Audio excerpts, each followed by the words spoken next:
आवाज समाचार, मैं हूं प्रियंका। तो बुलेटिन में सबसे पहले लोकसभा चुनाव से जुड़ा अपडेट लेकर आते हैं।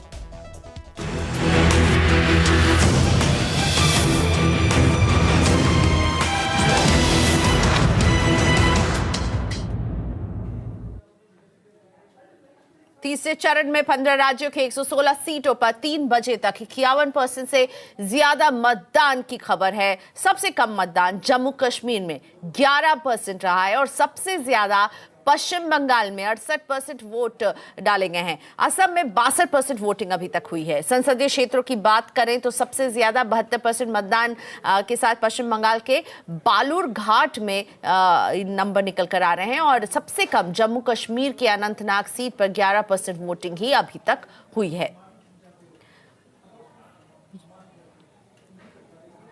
और अब बात करते हैं ग्राउंड पर मौजूद अपने संवाददाताओं से। महाराष्ट्र के बारामती से विनया देशपांडे जुड़ी हमारे साथ। विनया, बताइए, वहाँ लोग आ रहे हैं, वहाँ मौसम का मिजाज कैसा है? क्या गर्मी बहुत है? ऐसे में दिन में आपने कुछ स्लो डाउन देखा है? बताइए, ताज़ा अपडेट क्या है विनया? जी, अभी तक महाराष्ट्र में 46% वोटिंग हुई है, जो कि काफ़ी ठीक ठाक आंकड़ा माना जाता है। ये 3 बजे तक के आंकड़े हैं। हम अभी हैं बारामती में, जो शरद पवार का गढ़ माना जाता है। यहाँ पे सुप्रिया सुले ऑलरेडी 2 बार एमपी रह चुकी हैं। बारामती 28 सालों तक अब तक सिर्फ पवार खानदान के साथ ही रहा है। वोटर टर्नआउट अच्छा खासा दिखा है हमें बारामती में। अभी तक काफ़ी तादाद में लोग सुबह 7 बजे से कतार लगाए हुए थे। अभी भी कतारें चल रही हैं। दोपहर की धूप की वजह से थोड़ी कतारों में गिरावट आ गई थी, लेकिन अब थोड़ी जैसे धूप उतरती जा रही है वैसे लोग वापस आ रहे हैं। अभी तक लगभग 48% यहाँ पे वोटिंग हो चुकी है, तो काफ़ी सेटिस्फैक्ट्री ये आंकड़ा माना जा रहा है। हम अगर देखें आज की फ़ेज़ को तो ये 3rd फेज़ है, जहाँ पे 14 सीटें महाराष्ट्र से चुनाव के लिए हैं। इनमें से प्रमुख सीटें जो हैं वो वेस्टर्न महाराष्ट्र, पश्चिम महाराष्ट्र में हैं और कुछ कोस्टल महाराष्ट्र में भी हैं। पश्चिम महाराष्ट्र अगर हम देखें तो ये एनसीपी और कांग्रेस का गढ़ रही है। कई सालों से मराठा पॉलिटिक्स का ये गढ़ रही है और यहाँ पे अब भाजपा अपनी पहचान बनाने की कोशिश कर रही है। इसलिए हम देखें तो अहमदनगर में भी काफ़ी इम्पॉर्टेंट सीट मानी जाती है, जहाँ पे कांग्रेस के ज्येष्ठ नेता राधाकृष्ण विखे पाटिल, उनके जो बेटे हैं जिन्होंने भाजपा से टिकट लिया है, वो अब सुजय विखे पाटिल नगर से भाजपा की टिकट पे लड़ते हुए दिखाई दे रहे हैं। ऐसी कई सीटें पश्चिम महाराष्ट्र में हैं, जहाँ पे एनसीपी और कांग्रेस के जो खानदान है उनका जो नया खून है वो अब भाजपा की तरफ से लड़ रहा है। तो सवाल ये है कि क्या इन नए चेहरों की वजह से भाजपा अब एनसीपी और कांग्रेस के गढ़ में अपनी जगह बना पाएगा? विनय, ये बताइए, आप जहां पर खड़ी हैं बारामती, यहाँ पर कौन से वो चेहरे हैं जो आमने सामने हैं? सबसे महत्वपूर्ण चेहरे जो यहाँ पे आमने सामने हैं वो है शरद पवार की बेटी सुप्रिया सुले और उनके खिलाफ उनकी ही रिलेटिव कांचन कुल सुप्रिया सुले की ही रिलेटिव हैं, लेकिन भाजपा ने एक चाल चली जिसकी वजह से उन्होंने सुप्रिया सुले की ही रिलेटिव को यहाँ पे उनके खिलाफ खड़ा कर दिया है। ये ध्यान देने वाली बात है कि सुप्रिया सुले यहाँ पे पहले 2 बार भी एमपी रह चुकी हैं। वो तीसरी बार यहाँ पे मत मांग रही हैं वापस एमपी बनने के लिए। बारामती जो सीट है वो 28 सालों तक पवारों का गढ़ रही है।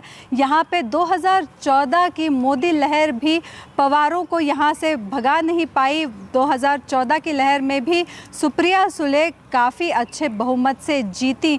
तो बारामती में आज सुप्रिया सुले, जो कि शरद पवार की बेटी हैं, वो लड़ रही हैं अपनी ही रिलेटिव कांचन कुल से, जिन्हें भाजपा ने टिकट दी है।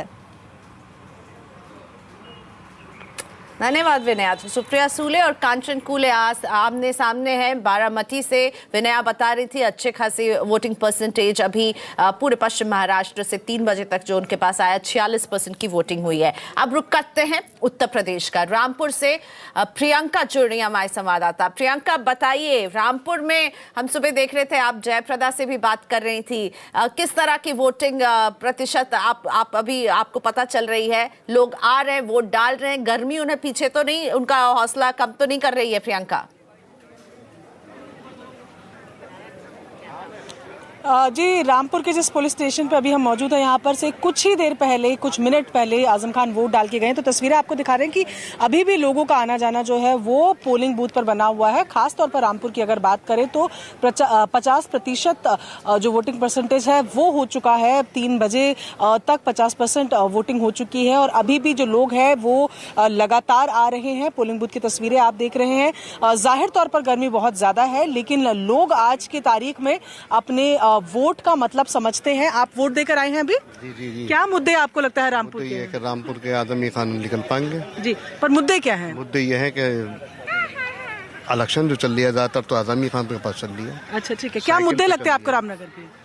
रामपुर के मुद्दे विकास पे कभी हमेशा वोट हुआ है। रामपुर में जितने भी वोट हुए, जितनी बार भी पोलिंग हुई, उतनी बार विकास पे हुआ। और आजम खां एक विकास पुरुष हैं और विकास के अलावा शिक्षा में बहुत आगे हैं। विकास के साथ शिक्षा है हमारे यहाँ। मुद्दे तो देश के इतने हैं कि बेरोजगारी बहुत है। विकास बेरोजगारी मुद्दा है। आप भी अभी वोट देकर आए हैं। रामपुर के मुख्य मुद्दे आपको क्या लगते हैं? मुख्य मुद्दे कुछ नहीं, मंत्री जी ने यहाँ काम किया, आजम खान साहब ने तमाम काम उनका दिख रहा है आपको, कितना विकास किया, कितना काम किया उन्होंने।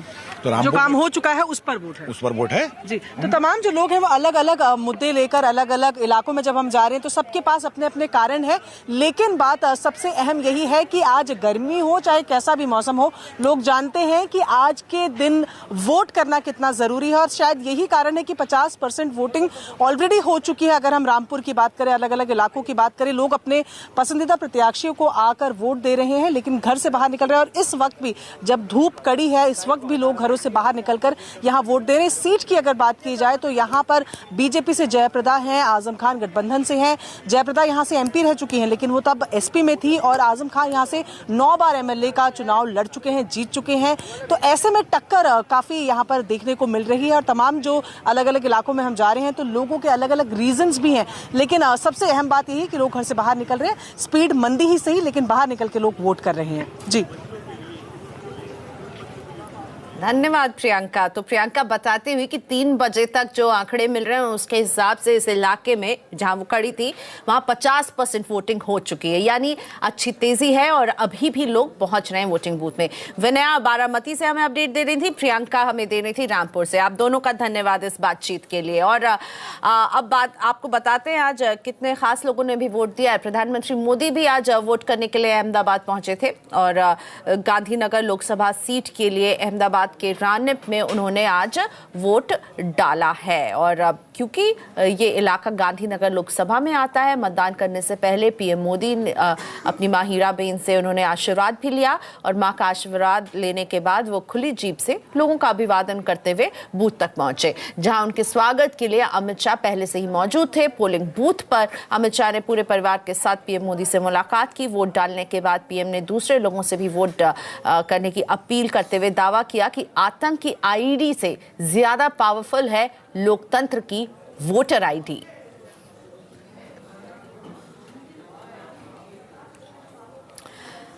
और मतदान के बाद पीएम मोदी ने युवाओं से वोट देने की भी अपील की है। युवाओं से उन्होंने कहा कि लोकतंत्र के महापर्व में बढ़ चढ़कर हिस्सा लें और सदी को उज्जवल बनाने के लिए वोट डालें।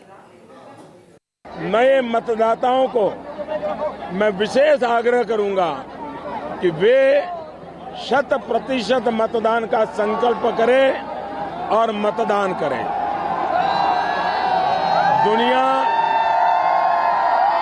भारत के लोकतंत्र की ताकत है कि हम दुनिया को लोकतंत्र का महात्म्य क्या है वो दुनिया के सामने उदाहरण के साथ प्रस्तुत करते हैं। एक तरफ आतंकवाद का शस्त्र आईईडी होता है और लोकतंत्र का शस्त्र लोकतंत्र का शक्ति, लोकतंत्र का शस्त्र वोटर आईडी होता है।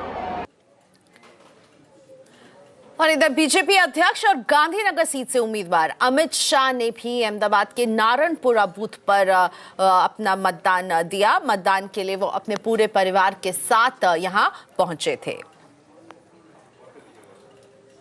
तीसरे चरण के चुनाव के लिए आज बड़े नेताओं ने अपना मतदान किया है। ये तस्वीरें हम आप तक ला रहे थे। और बीजेपी के मार्गदर्शक लाल कृष्ण आडवाणी ने भी अहमदाबाद से ही अपना वोट दिया। वहीं वित्त मंत्री अरुण जेटली ने भी मतदान पर लोकतंत्र के इस पर्व में हिस्सा लिया। इसके अलावा समाजवादी पार्टी के नेता मुलायम सिंह यादव ने अपने पूरे परिवार के साथ मैनपुरी के सैफई में मतदान किया है। मुलायम सिंह यादव के साथ उनके बेटे अखिलेश यादव ने भी अपना वोट डाला।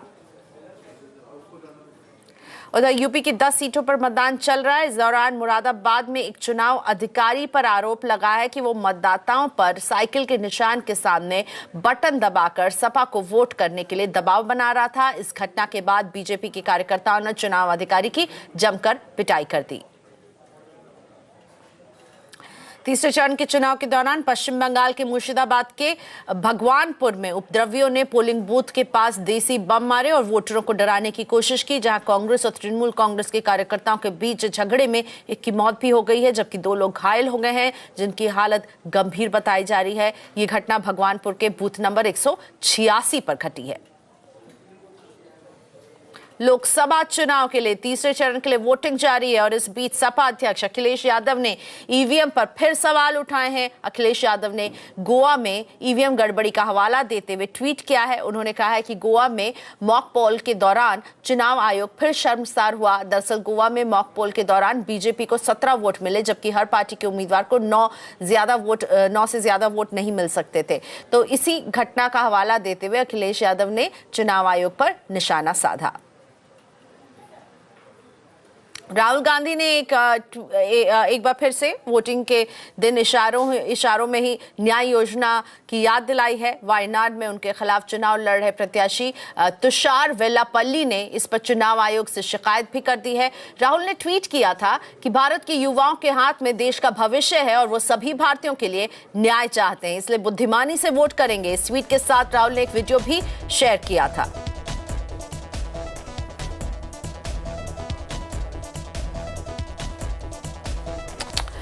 बीजेपी ने उत्तर पश्चिमी दिल्ली लोकसभा सीट से मौजूदा सांसद उदित राज का टिकट काटकर गायक हंसराज हंस को अपना उम्मीदवार बनाया है।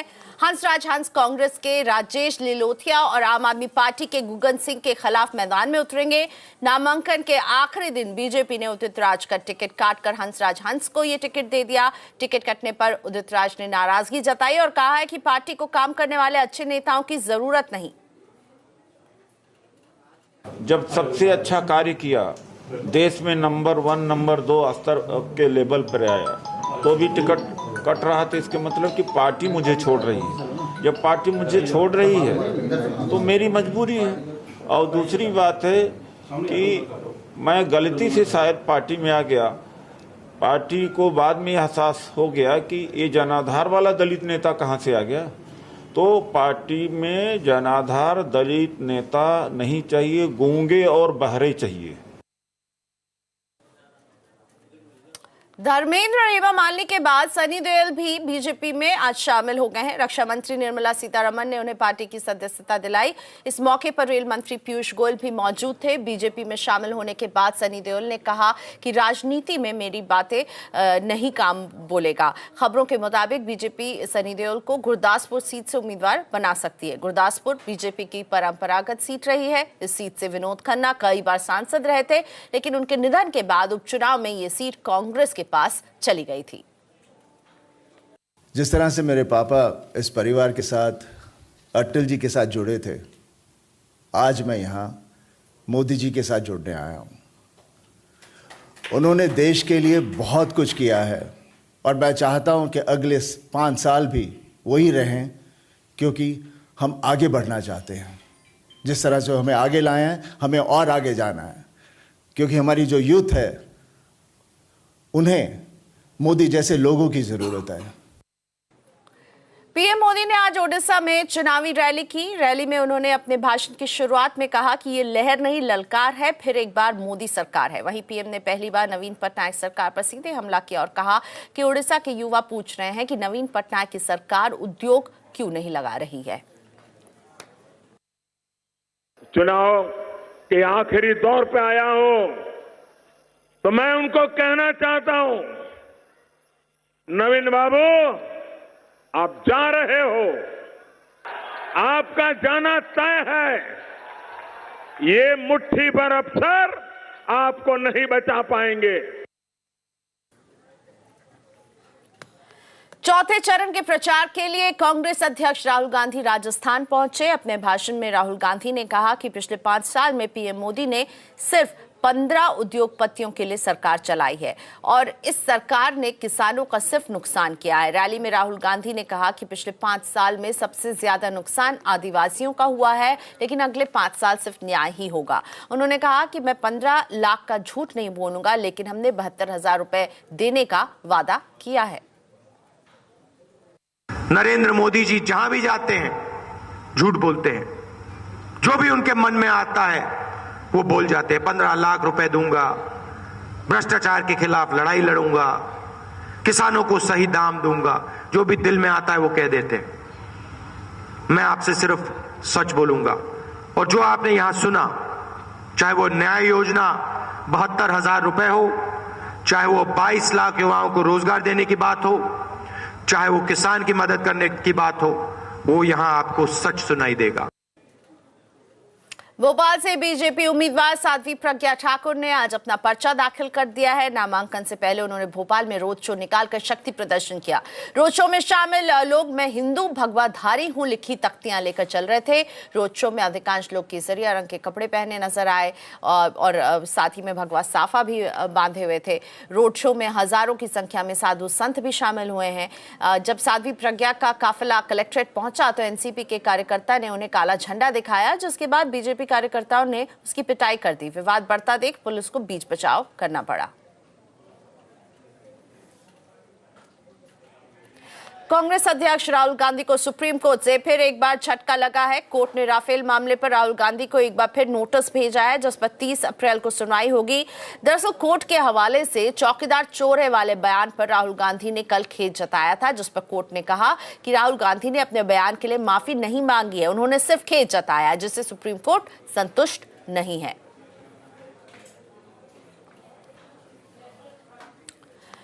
राफेल मामले में गलत बयानी को लेकर सुप्रीम कोर्ट ने राहुल गांधी को आपराधिक अवमानना का नोटिस जारी कर दिया है। आज चुनाव अड्डा में हम आपसे पूछ रहे हैं कि क्या कोर्ट की अवमानना के मामले में राहुल गांधी का माफी मांग लेना काफी है।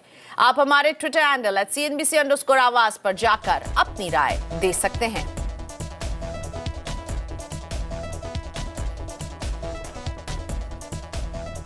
और अब बात बाजार की, जहां लगातार तीसरे दिन गिरावट के साथ बाजार क्लोज हुए। हालांकि पिछले 2 दिनों के मुकाबले आज बाजार ने निचले स्तरों से संभलने की भी कोशिश की। इसके बावजूद निफ्टी 19 अंकों की गिरावट के साथ 11,576 पर बंद हुआ। सेंसेक्स में 80 अंकों की कमजोरी देखने को मिली है। लेकिन आज बाजार में दबाव बनाने का काम किया बैंक शेयरों ने, जहां बैंक निफ्टी 200 पॉइंट से ज्यादा टूटा है। दिन के उच्चतम स्तर से बैंक निफ्टी 400 अंक कमजोर हुआ। इनमें आज निजी बैंक में ज्यादा गिरावट देखने को मिली। वहीं ऑटो और मेटल शेयर भी आज पस्त रहे, लेकिन तेल, गैस और फार्मा शेयरों में खरीदारी का रुझान दिखा। तो ट्राई के नए नियमों के मुताबिक क्या आपने अपने चैनलों का चुनाव कर लिया? नहीं तो जल्दी कीजिए और आवाज, कलर्स, MTV जैसे अपने पसंदीदा चैनलों को चुनिए। आपको फिर बता दें कि आप सिर्फ ₹1 प्रतिदिन में चुन सकते हैं कलर्स वाला वैल्यू पैक, जिसमें आपको मिलेंगे आपके सभी मनपसंद चैनल सिर्फ ₹1 प्रतिदिन में।